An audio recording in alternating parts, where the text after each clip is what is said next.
Hello everyone, welcome to Gcentric. So guys, in the last session, sequences circuits पर based questions को हमने discuss किया in the recent trend series. So guys, in the today's class, we are going to continue that discussion. So see the very first question of the today's class. Guys, this question was asked in the GATE electrical engineering paper in 2022. 2022 electrical में ये question पूछा गया था. चलिए तो सबसे पहले question को रीड करते हैं. Mode 2 and mode 5 up counter when cascaded together results in a mode counter in integer. आपसे बोला गया है कि मोड 2 एंड मोड 5 के काउंटर को अगर कैस्केड कर दिया जाए तो जो रिजल्टिंग काउंटर है उसका मॉड्यूलस नंबर कितना होगा. It's actually very basic question. जब हम काउंटर को शुरुआत करते हैं, मतलब जहां काउंटर का इंट्रोडक्शन स्टार्ट होता है, वहां पर इस टॉपिक को ब्रीफ में डिस्कस कर दिया जाता है. ओके, सो बहुत बेसिक लेवल का क्वेश्चन है, वेरी बेसिक हम इसको बोल सकते हैं. सो इलेक्ट्रिकल इंजीनियरिंग 2022 में पूछा गया. स्क्रीन को पॉज करके फटाफट से इस क्वेश्चन का आंसर आप फाइंड कर दें. चलिए बिना किसी टाइम को वेस्ट करे मैं यहां पर इसे सॉल्व कर रहा हूं. सी, सबसे पहले अगर हम यहां पर नोटिस करें तो this is the modulus number 2 counter and here mode 5 is connected with it and they are looking for the resulting counter. So जब भी mode number m, mode number n के काउंटर को कैस्केड किया जाता है तो रिजल्टिंग मोड नंबर होता है काउंटर का m इंटू n. तो यहां पर m इज इक्वल टू मान लें 2 और n is equal to 5. So resulting mode number will be 10. Simple. तो हम इसे एक सिंगल काउंटर से रिप्लेस कर सकते हैं जिसका मॉड्यूलस नंबर होगा 2 इंटू 5. और one more interesting thing about this is, अगर हम स्मॉल f फ्रीक्वेंसी का सिग्नल अप्लाई करें, ओके सॉरी क्लॉक फ्रीक्वेंसी अगर स्मॉल f हो तो जो आउटपुट फ्रीक्वेंसी होगी Q2, Q1, Q0 जो जनरेट होंगे उनकी रिजल्टिंग फ्रीक्वेंसी होगी f/2 और यहां पर फर्दर f/2 डिवाइडेड बाय 5 यानी कि f/10. अंडरस्टूड. तो ये हो गया 10 is the answer of this question. Modulus number कितना होगा गाइस इसका? 10 होगा. ओके, आगे बढ़ सकते हैं. वेरी बेसिक क्वेश्चन था ये. Let's talk about the another question. दोस्तों ये क्वेश्चन पूछा गया है गेट इलेक्ट्रॉनिक्स पेपर में इन द 2020 ईसी में इस क्वेश्चन को पूछा गया था. चलिए सबसे पहले क्वेश्चन को रीड करते हैं, फिर हम इसे एनालाइज करेंगे क्या है इसमें डिफिकल्टी लेवल, किस तरह का क्वेश्चन ये है. For the components in the sequential circuit shown below, TPD is the propagation delay. यानी कि जहां भी TPD यूज किया गया वो क्या है? प्रोपगेशन डिले है. Okay, T setup is the setup time. Okay, setup time and T hold is the hold time. The maximum clock frequency rounded off to the nearest integer at which the given circuit can operate reliably is in megahertz. आपसे पूछा गया है कि ये जो sequencer circuit यहां पर है, ओके, इस सीक्वेंसर सर्किट के अंदर टीपीडी यानी कि प्रोपगेशन डिले आपको दिया गया है हर एक फ्लिप फ्लॉप का. जैसे फ्लिप फ्लॉप 1 है, फ्लिप फ्लॉप 2 है, या एक्सॉर गेट है, नैंड गेट है, इन सभी का प्रोपगेशन डिले जो है वो आपको दिया गया है. ओके, सेटअप टाइम दिया गया है, फ्लिप फ्लॉप का होल्ड टाइम दिया गया है, और आपको यहां पर भी इसका सेटअप टाइम, होल्ड टाइम दिया गया है. और आपसे पूछा गया है कि इस सर्किट के अंदर मैक्सिमम क्लॉक फ्रीक्वेंसी कितनी रखी जा सकती है जिससे कि सर्किट रिलायबल वे में ऑपरेट हो सके. ओके, रिलायबल वे में ऑपरेट होने का मतलब हो गया कि सर्किट के अंदर किसी भी तरीका, लॉजिक सर्किट के अंदर किसी भी तरीके का डिस्टॉर्शन क्रिएट ना हो और सर्किट स्मूथली ऑपरेट हो सके. इतनी क्लॉक फ्रीक्वेंसी हमें कितनी रखनी चाहिए? मतलब कहने का यह है कि हम कितना मिनिमम क्लॉक का टाइम पीरियड रखें, यानी कि कितने टाइम इंटरवल के बाद नेक्स्ट क्लॉक अप्लाई हम कर सकते हैं, वो मिनिमम टाइम आपको बताना है. क्वेश्चन क्लियर हो सभी को? समझ में आ गया क्या है क्वेश्चन? क्वेश्चन ये है कि आउटपुट में डिस्टॉर्शन नहीं आए, इसके लिए हम मिनिमम कितने समय के बाद नेक्स्ट क्लॉक अप्लाई करें आफ्टर अप्लाइंग द फर्स्ट. जैसे मान लीजिए फर्स्ट क्लॉक आपने अप्लाई की तो सेकंड क्लॉक हमें कितने समय के बाद अप्लाई करनी है. ओके, या पहली क्लॉक का टाइम पीरियड कितना होना चाहिए जिससे कि आउटपुट जो है वो क्या हो सके रिलायबली ऑपरेट कर सके। तो उसमें आपको फ्रीक्वेंसी पूछ ली गई है, तो पहले हम टाइम पीरियड कैलकुलेट कर लेंगे वेवफॉर्म का, उसका रेसिप्रोकल लेंगे, फ्रीक्वेंसी मिल जाएगी। Okay, I can consider this question as a moderately difficult question.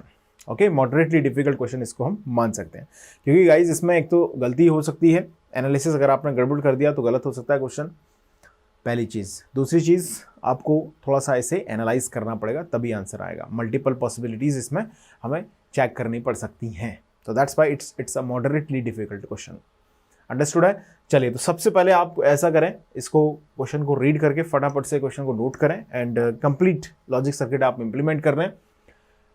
Now let's begin our discussion. सबसे पहले अगर हम यहां पर नोटिस करते हैं तो फ्लिप फ्लॉप 1 में जो टीपीडी यानी कि प्रोपगेशन डिले दिया गया है 3 नैनोसेकंड का है, इसका सेटअप टाइम है 5 नैनोसेकंड का, होल्ड टाइम है 1 नैनोसेकंड का। इस तरीके से फ्लिप फ्लॉप 2 में 8 नैनोसेकंड का टीपीडी है, सेटअप टाइम 4 नैनोसेकंड है, होल्ड टाइम 3 नैनोसेकंड है। इसका प्रोपगेशन डिले है 2 नैनोसेकंड, इसका है 2 नैनोसेकंड। वंस अगेन ओके, आपको ये क्लॉक अप्लाई की गई है। अगर आप फ्लिप फ्लॉप्स को देखें तो दोनों ही फ्लिप फ्लॉप्स कैसे हैं गाइस, सिंक्रोनाइज्ड हैं, यानी कि एक साथ ट्रिगर होंगे। ओके, प्रोपगेशन डिले आप जानते हैं, प्रोपगेशन डिले की डेफिनेशन क्या है? हम जब इनपुट अप्लाई करते हैं तो इनपुट अप्लाई करने से आउटपुट जनरेट होने तक का जो प्रोपगेशन टाइम है, मतलब जितने समय में जो इनपुट है वो उस पर्टिकुलर लॉजिक सर्किट से प्रोसेस होगा, उस समय को हम क्या बोलते हैं?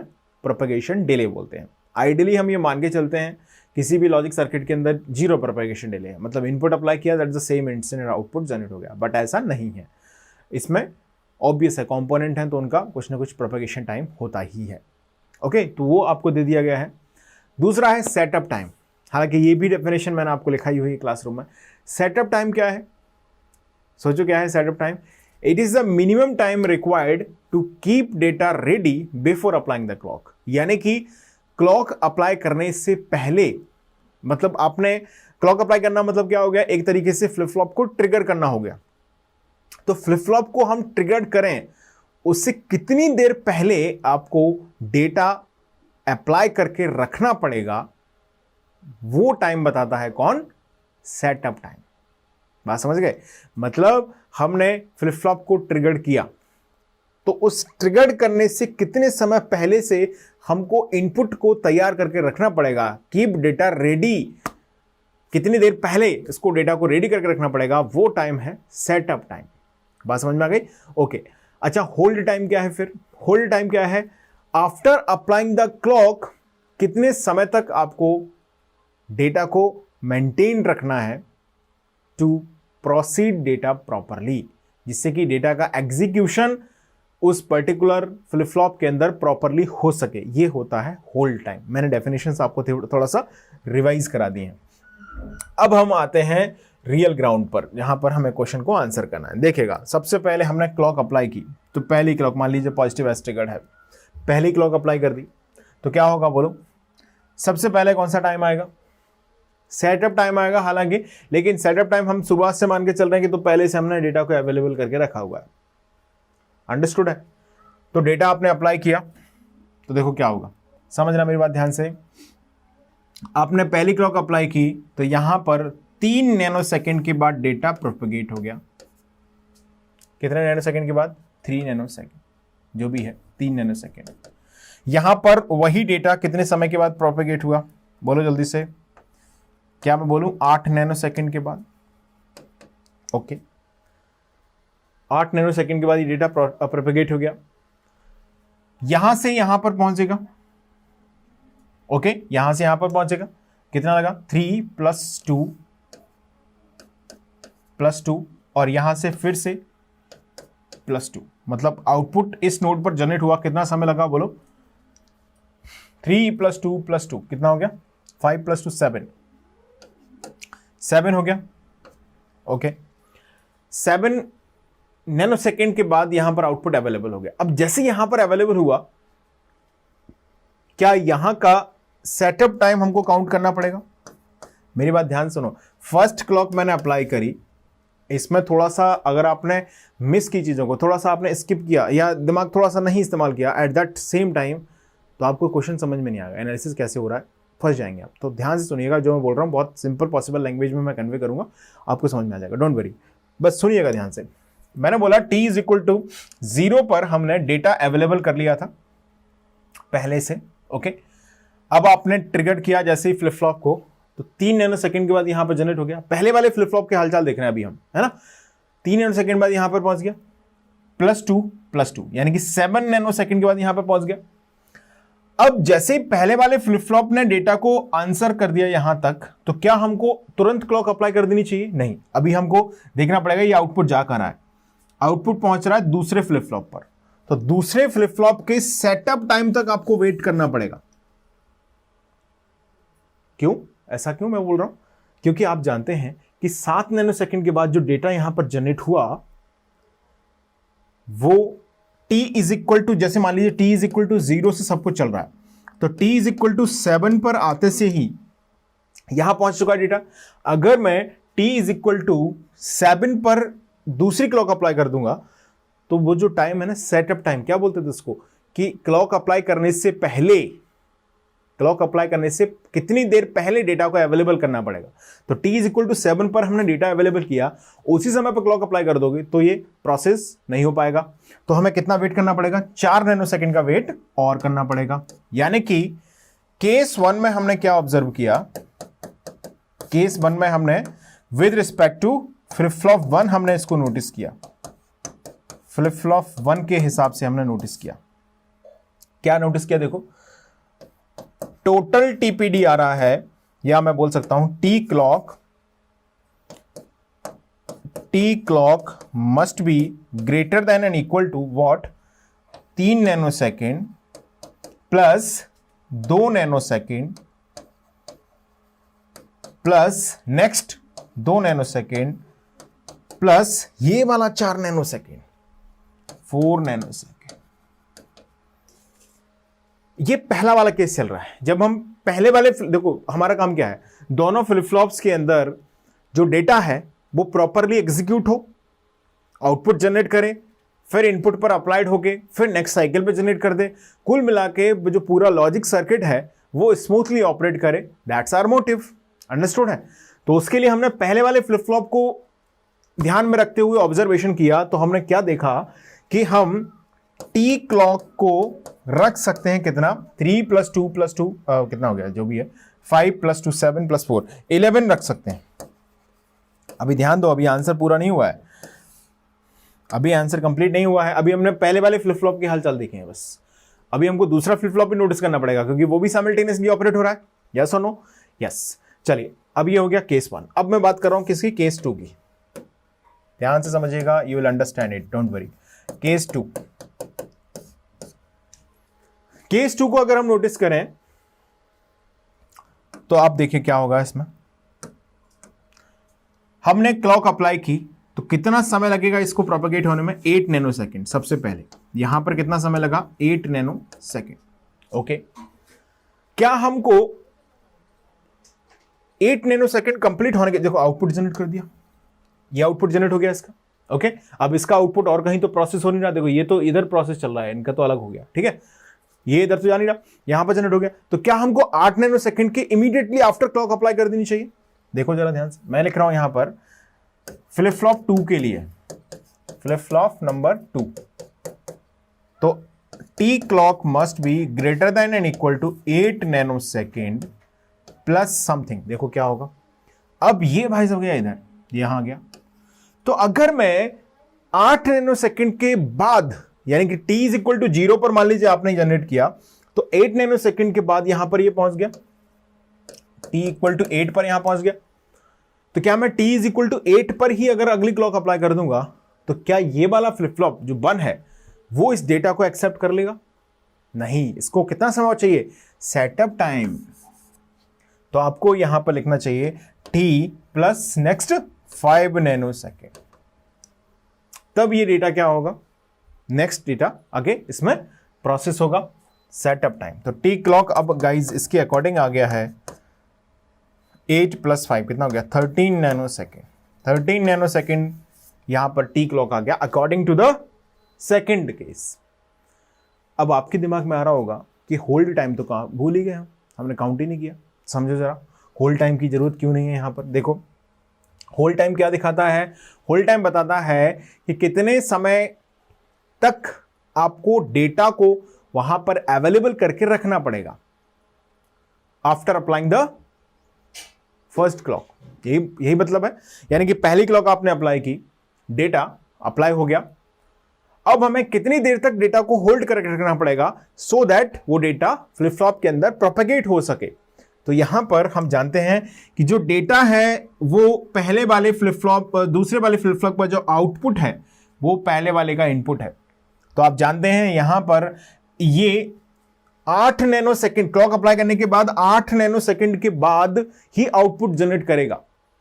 तो ऑब्वियस है कि जब तक ये आउटपुट जनरेट नहीं करेगा तब तक यही डेटा यहां पर बना रहेगा, कोई नया डेटा थोड़ी टपक रहा कहीं से, तो यही डेटा यहां पर बना रहेगा। तो ऑब्वियस हम बोल सकते हैं कि जो 1 नैनो सेकंड का समय हमें चाहिए डेटा को प्रोसेस करने के लिए, वो तो वही मैनेज हो गया। गाइस आपने t इज इक्वल टू 0 पर क्लॉक अप्लाई की, 8 नैनो सेकंड के बाद यहां पर जनरेट हो गया आउटपुट, 8 नैनो सेकंड के बाद ही नेक्स्ट आउटपुट जनरेट होगा, नेक्स्ट 8 के बाद 8 + 8, यस। तो उस जो 8 नैनो सेकंड का इंटरवल है उसी दौरान तो होल्ड टाइम भी निकल जाएगा। होल्ड टाइम क्या बताता है कि क्लॉक अप्लाई करने के बाद कितने समय तक डेटा को मेंटेन करके रखना है।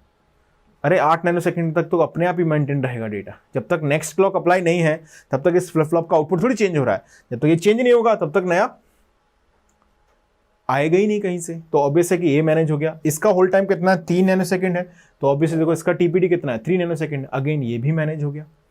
और इनफैक्ट यहां पर ये भी तो है, तो जब तक यहां पर 7 नैनो सेकंड के बाद यहां पर प्रोसेस होकर आएगा, होल्ड टाइम तो 3 नैनो सेकंड ही है।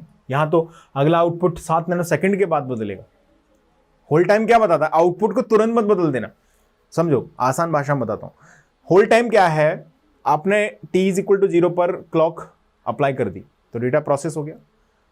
तो होल्ड टाइम वो टाइम है कि t इज इक्वल टू 0 के बाद कितनी देर तक आपको डेटा को वहीं रखना है। ऐसा नहीं है कि हमने क्लॉक अप्लाई की, डेटा हटा ली, चलो हटा ले जाओ, दूसरा डेटा लगा दो। आपको कितने समय तक वहां पर डेटा को रखना है, वो समय क्या है, होल्ड टाइम है, दैट्स ऑल। अंडरस्टूड है। तो होल्ड टाइम इसी में कंपनसेट, यहां तो 7 नैनो सेकंड तक पहले डेटा अवेलेबल रहेगा, यहां 8 नैनो सेकंड तक डेटा अवेलेबल रहेगा, तो इसका होल्ड टाइम और इसका होल्ड टाइम यहीं पर कंपनसेट हो गया। तो आपसे पूछा क्या, अभी क्वेश्चन पे वापस आते हैं। समझ गए ना होल्ड टाइम का यूज यहां पर क्यों नहीं है, बात समझ में आ गई। चलिए अब हमारे पास इसके हिसाब से होना चाहिए 13 नैनो सेकंड, इसके हिसाब से होना चाहिए 11 नैनो सेकंड। क्या रखना चाहिए, मिनिमम क्या हम रख सकते हैं। देखिए अगर हम 11 नैनो सेकंड रखेंगे तो जो पहले वाला फ्लिप फ्लॉप है उसको कोई प्रॉब्लम नहीं होगी, दैट्स ऑल। पहले वाले फ्लिप फ्लॉप को दिक्कत नहीं होगी, लेकिन दूसरे वाले फ्लिप फ्लॉप के हिसाब से आउटपुट डिस्टॉर्टेड हो जाएगा, रिलायबली ऑपरेट करना चाहिए। तो हमें टी क्लॉक गाइज यहां पर रखना पड़ेगा, hence T clock must be greater than and equal to 13 nano second. अरे ज्यादा वाले के हिसाब से चलना पड़ेगा ना, आप इसके हिसाब से चलेंगे तो ये तो जनरेट कर देगा, ये जनरेट नहीं करेगा। ये वो है जिसमें दोनों मैनेज हो जाएंगे। इसके हिसाब से 11 नैनो सेकंड से या तो ज़्यादा हो या बराबर हो, इसके हिसाब से 13 नैनो सेकंड के या तो ज़्यादा हो या बराबर हो। अगर 11 लोगे तो ये डिस्टॉर्टेड हो जाएगा।